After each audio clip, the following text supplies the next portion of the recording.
జై శ్రీరామ్. ఇలా అశోకవనంలో వెతుకుతున్న స్వామివారికి ఏమేమి గోచరిస్తున్నాయి అంటే చక్కగా చూస్తున్నారు. అమ్మవారిని ఇక్కడైనా దర్శిద్దామని. విరితేనియలు గ్రోలు భృంగములు విందారగసేయు జుంకారములు లేచివురాకుల మెసవు కోయిలలు పంచమాస్వరముల పలికె పాటలు పురులు వీపి నాట్యమాడు నెమళులు కిలకిలలాడే పక్షుల గుంపులు సుందరమైన అశోకవనమున మారుతి వెతకెన్ను సీతను కనుగొన. విరితేనియలు ని గోలే భృంగాలు విందారగజే ఝుంకారం అంటే అవి రోలుతున్నప్పుడు వచ్చే గూ అనే సౌండుల్లోంచి శబ్దాల్లోంచి కోయలల్లోంచి అలాగే పంచమ స్వరాలు పలుకుతున్నటువంటి ఈ యొక్క ప్రకృతి యొక్క సౌందర్యాన్ని గమనిస్తూ ఆ యొక్క నెమళులు పురులు విప్పి నాట్యమాడుతున్నాయి ఆ యొక్క అశోకవనంలో. సో కిలకిలలాడుతున్నాయి పక్షుల గుంపులు, పెద్ద పెద్ద పక్షులన్నీ కూడా గుంపులన్నీ చేరి కిలకిలలాడుతున్నాయి. కిలకిలా రవాలు చేస్తున్నటువంటి ఆ అశోకవనంలో అమ్మవారి కోసం వెతుకుతూ స్వామి అలా తిరుగుతూ ఉన్నారు. అక్కడ ఎక్కడా కూడా స్వామి ఒక్క ఇంచు కూడా వదలకు పెట్టకుండా వెతుకుతున్నారు అమ్మవారి కోసం. సీతాన్వేషణ సీత జాడ కనుగొంటాకి బయలుదేరినటువంటి స్వామివారు ఒక్క ప్రదేశాన్ని కూడా ఇంచి కూడా వదిలిపెట్టకుండా తిరుగుతున్నప్పుడు స్వామి అలాగ తిరుగుతూ కపికిశోరుడు కొమ్మ కొమ్మను ఊపుచు ఊగుచు దూకసాగెను పువ్వులు రాలెను తీవెలు తెగెను ఆకులు కొమ్మలు నేలపై బడెను పూలుపై రాల పవన కుమారుడు పుష్పరథము వలె వనమున దోచెడు సుందరమైన అశోకవనమున మారుతి వెతకెన్ను సీతను కనుగొన. స్వామివారు కొమ్మనే తిరుగుతున్నారు. ప్రతి చెట్టు ఎక్కి దూకుతున్నారు. ప్రతి చెట్టు కొమ్మలను బట్టి ఊపుతున్నారు. ఆ ఊపుతుంటే ఆ కొమ్మలకున్న పువ్వులు కాయలు ఆకులు దానికి అల్లుకున్నటువంటి లతలు అవన్నీ కూడా తెగి నేల మీద పడుతున్నాయి. ఈ పువ్వులు అన్నీ కూడా అలాగా పడతా స్వామి మీద కూడా, చెట్టు మీద ఉండి స్వామి ఊగుతుంటే చెట్టు మీద స్వామి మీద కూడా పడతాయి కదా. పడితే ఆ ఆకారంలో ఉన్నటువంటి స్వామి ఈ యొక్క పూల వర్షం చెట్ల మీద ఉన్న పూలు పడి ఈయన కూడా ఒక పూల రథంలాగా గోచరిస్తున్నారు. ఎక్కడ అశోకవనంలో ఆ చెట్ల మీద అమ్మవారిని వెతుకుతూ ఉండగా ఆయన మీద పడిన పూలకి ఒక పూల రథంలాగా స్వామివారు గోచరిస్తూ ఉన్నారు.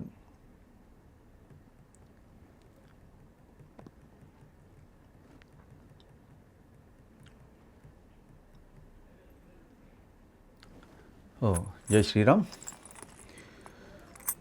అమ్మవారికి పువ్వులంటే ఎంతో ఇష్టమని, పూతీవియలంటే కూడా ఇష్టమని చెప్పి స్వామి చింతించుతూ ఆ అమ్మవారిని ఎతికే రీతిలో ఇలాగా మనం కీర్తించుకుంటున్నాం సుందరకాండలో అమ్మవారి సన్నివేశాన్ని.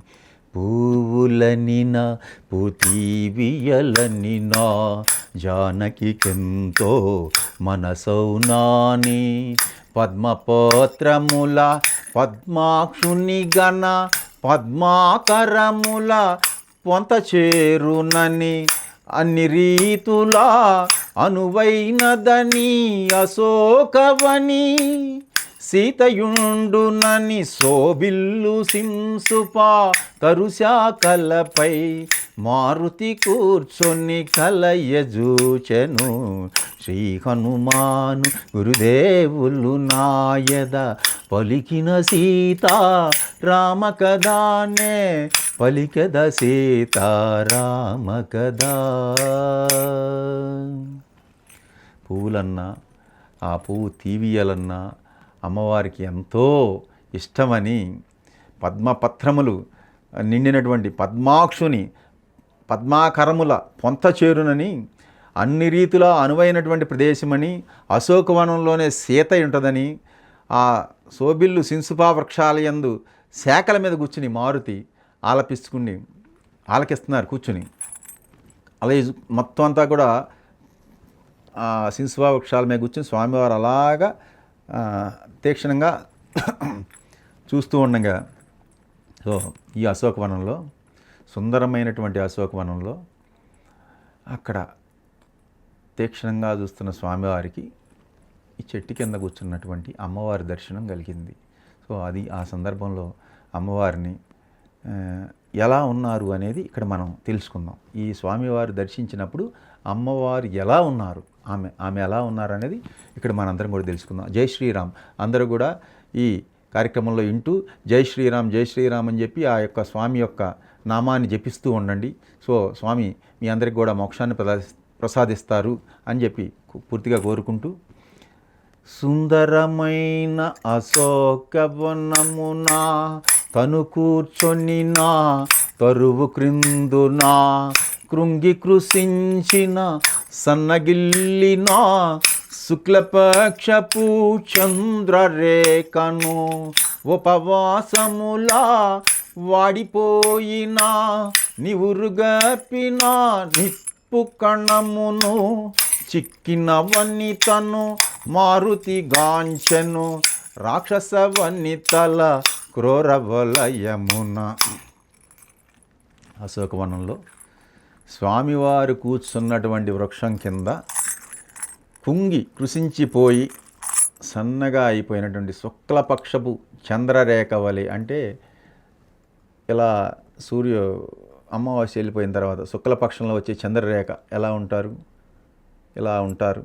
అలాగా సన్నగా ఉన్నటువంటి పాడ్యమి నాడు చంద్రుడు ఎలా ఉంటాడో అలా ఉన్నటువంటి అమ్మవారిని ఉపవాసాలు చేసి సన్నగిల్లిపోయినటువంటి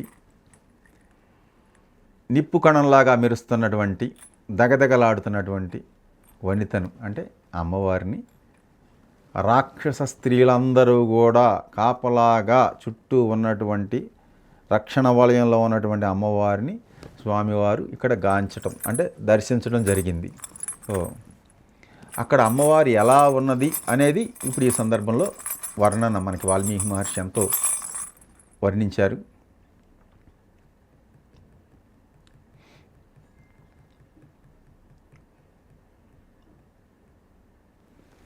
అమ్మవారు ఎలా ఉన్నారంటే, సీతామాత మాసిన పీత వసనమును దాల్చిన మనున పుట్టిన పద్మమును పతివియోగ శోకాగ్ని వేగిన అంగారక పీడిత రోహిణిని మాటి మాటికి వేడిని టూర్పుల సెగలను గ్రాకే అగ్నిజ్వాలను చిక్కిన వనితను మారుతి గాంచెను రాక్షస వనితల క్రూరవలయమున.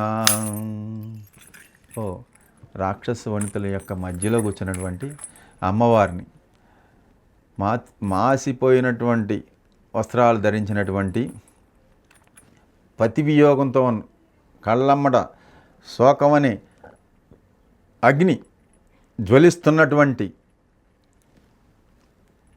యొక్క అమ్మవారిని స్వామి అమ్మలో వేడి నిట్టూర్పులు వదులుతున్నటువంటి అమ్మవారిని దర్శించడం జరిగింది. ఆ యొక్క సందర్భంలో ప్రథమంగా స్వామి ఆ సన్నివేశంలో అమ్మవారిని చూసి ఆయన చాలా బాధపడ్డారు. సో ఇలాగా పరితపిస్తూ స్వామి నీళ్ళవేణి సంచాలిత జగనను సుప్రతిష్టను సింహమధ్యను కాంతులొలుకు ఏకాంత ప్రశాంతను రతీదేవి వలె వెలయు కాంతను పుణ్యము తరిగి దివి నుండి జారి శోక జలది పడి మునిగిన తారను చిక్కిన వనితను మారుతి గాంచెను రాక్షస వనితల క్రూరవలయమున. నీలవేణి సంచాలిత జగనను సుప్రతిష్టను సింహమధ్యమును కాంతులులకు ఏకాంత ప్రశాంతతను రతీదేవి వలె వెలయు కాంతను స్వామి దర్శించడం జరిగింది. పుణ్యం తరిగి దివి నుండి జారి భువి పైన పడినటువంటి శోక జలదిలో మునిగి ఉన్నటువంటి అమ్మవారిని, అలాగే రాక్షస వనితల యొక్క క్రూర వలయంలో చిక్కి ఉన్న అమ్మవారిని స్వామి ఆ సందర్భంగా దర్శించడం జరిగి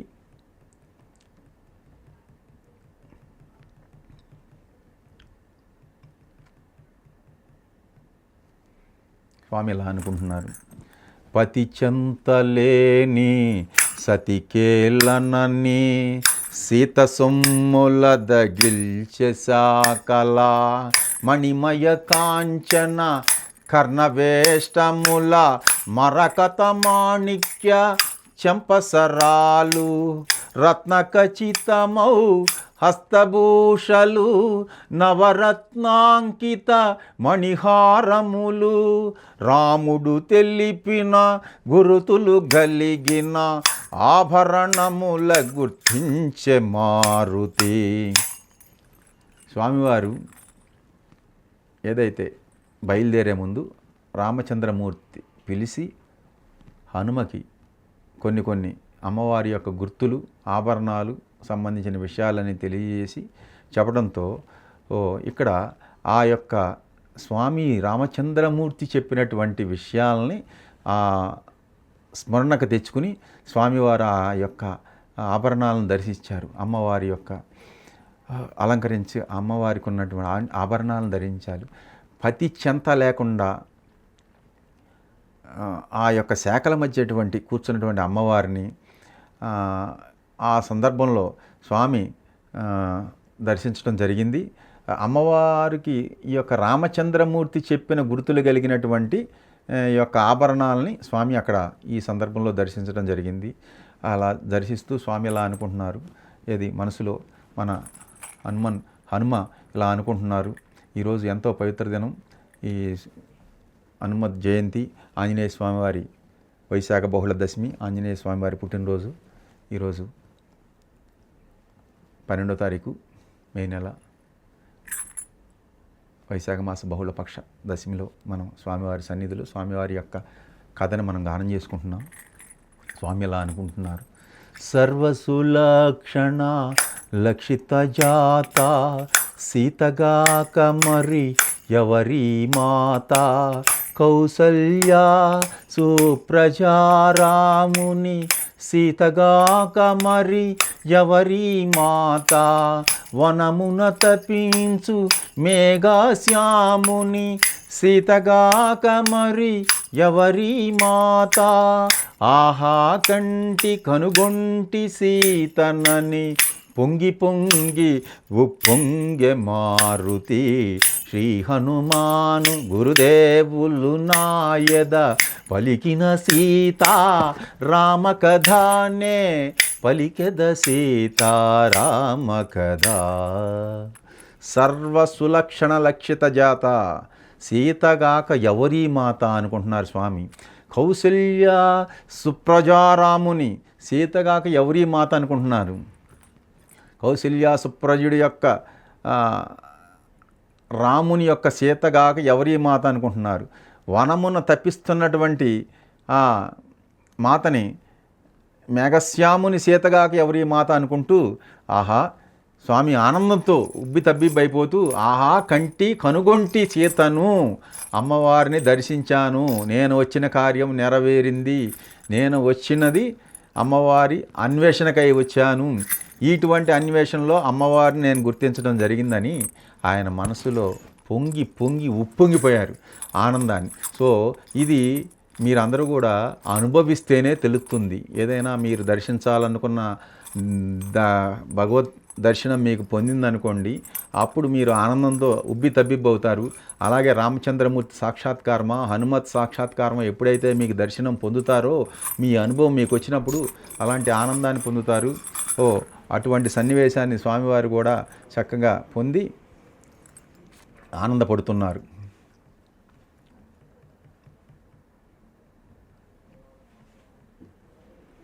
ఇక్కడ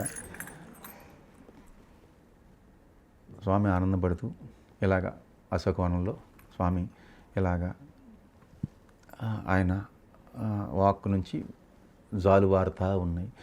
పువ్వులు నిండిన పొలములందున నాగేటి చాలున జననమాందిన జనక మహారాజు కూతురైనా దశరథ నరపాలు కోడలైనా సీతలక్ష్మికి కాదు సమానము త్రైలోక్య రాజ్య లక్ష్మీ సహితము అంతటి మాతక కానికాలమని మారుతి వగచే సీతను కన్నుగొని.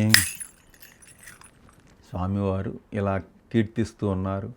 పువ్వులు నిండిన పొలములందు నాగేటి సాలున, అంటే అమ్మవారు నాగలు దుంతుంటే జననం పొందారు. ఆ నాగలికి పెట్టె దొరకటం, ఆ పెట్టెలో అమ్మవారు ఉండటం, తీసుకుని అమ్మవారిని జనక మహారాజు పెంచడం వల్ల ఆ జనక మహారాజు పుత్రిక అయినటువంటి దశరథ మహారాజు కోడలైనటువంటి అమ్మవారికి ఏదీ సమానం కాదు, రాజ్యలక్ష్మి కూడా సమానం కాదని చెప్పి, అటువంటి అమ్మవారికి ఇన్ని కష్టాలు వచ్చినాయా అని చెప్పి స్వామి చాలా విచారిస్తూ చాలా బాధపడుతూ ఉన్నారు ఆ సన్నివేశాన్ని చూసి.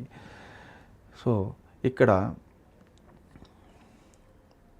రామచంద్రమూర్తి గురించి వివరిస్తూ కూడా ఇలా అంటున్నారు. శత్రుతాపకరుడు మహావీరుడు సౌమిత్రికి పూజ్యురాలైనా ఆశ్రిత జన సంరక్షకుడైనా శ్రీ రఘురాముని ప్రియసతి అయినా పతి సన్నిధియే సుఖమని ఎంచి 14 ఏండ్లు వనమునకేగిన అంతటి మాతక కానికాలమని మారుతి వగచే సీతను కన్నుగొని.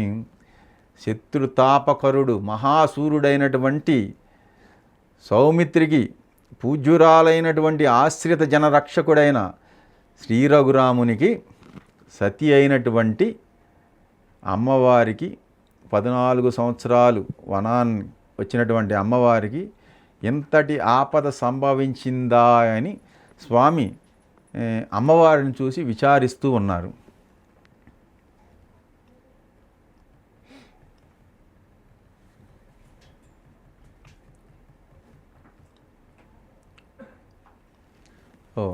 జై శ్రీరామ్. స్వామి విచారిస్తూ స్వామి అమ్మవారిని చూసి ఇంకెలా కూడా అనుకుంటున్నారు. బంగారు మేని కాంతులు మెరయా మందస్మిత ముఖ పద్మము విరియా హంసతూలిక తల్పమందునా రాముని గూడి సుఖింపగతగిన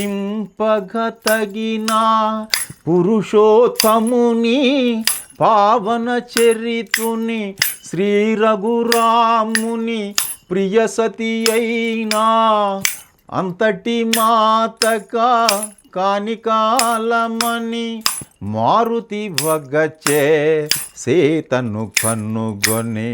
శ్రీ హనుమాను గురుదేవులు నాయద పలికిన సీతా రామ కథానే పలికెద సీతారామ కథ.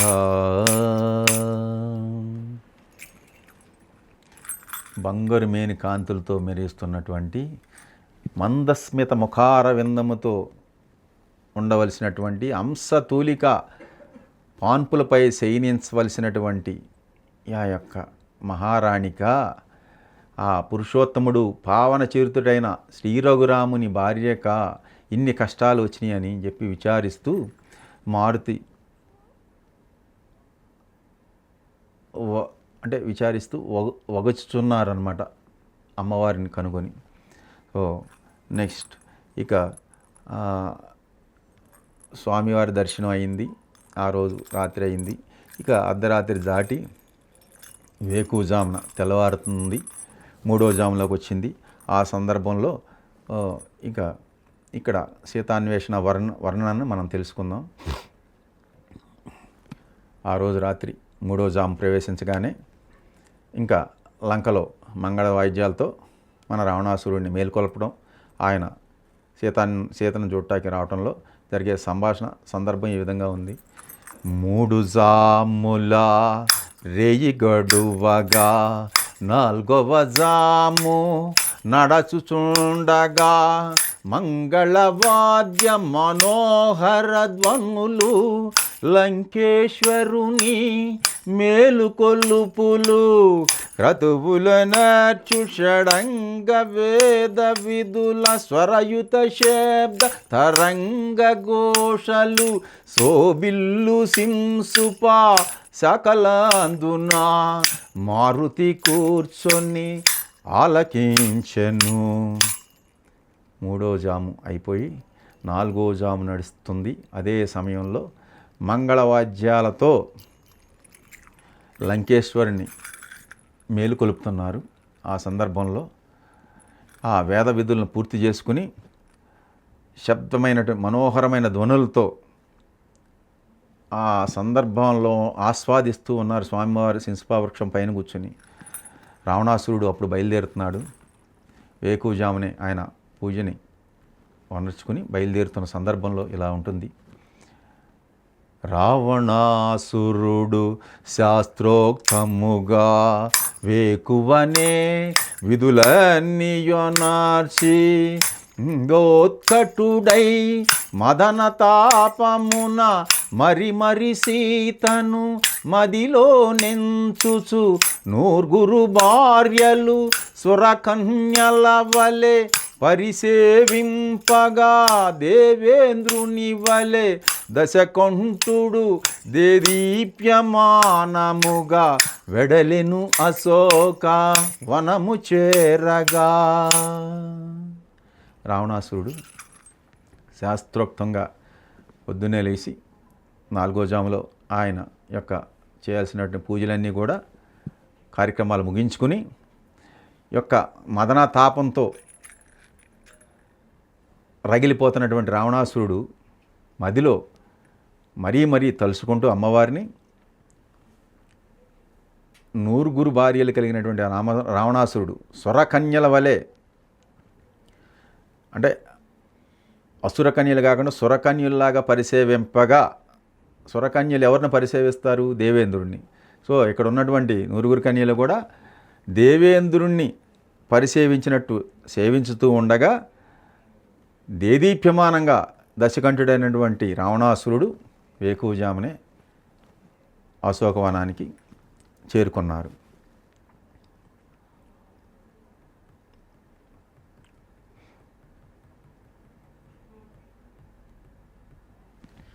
ఆ సందర్భంలో స్వామివారిని యొక్క అక్కడ సందర్భాన్ని స్వామిలా చూస్తూ ఉన్నారు. లంకేశునితో వెడలిరి సతులు మేఘము వెంట విద్యుల్లతలవలే మధువు గ్రోలిన పద్మముకుల ముంగురులు రేగే భృంగముల వలె క్రీడలు తేలిన కామినీ మణుల నిద్రలేమి పడు అడుగులు తూలే దశకంఠుడు దేదీప్యమానముగా చెరెను అశోక వనము వేగముగా. దశకంఠుడైనటువంటి ఆ రావణాసురుడు అనుసరిస్తూ ఉన్నారు.